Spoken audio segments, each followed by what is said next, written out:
کیا ہے لیلۃ القدر؟ لیلۃ القدر خیر من الف شہر، وہ لیلۃ القدر 100 مہینوں سے بہتر ہے۔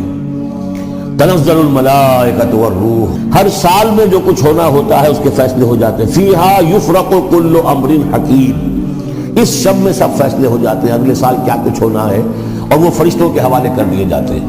یدبر الامر من السماء الى الارض ثم یعرج الیہ، فرشتے جو ہیں امپلیمنٹ کرتے ہیں ان احکام کو، اور پھر وہ رپورٹیں جو ہے واپس پہنچتی ہیں۔ تو اسی رات میں قرآن مجید کے نزول کا آغاز ہوا۔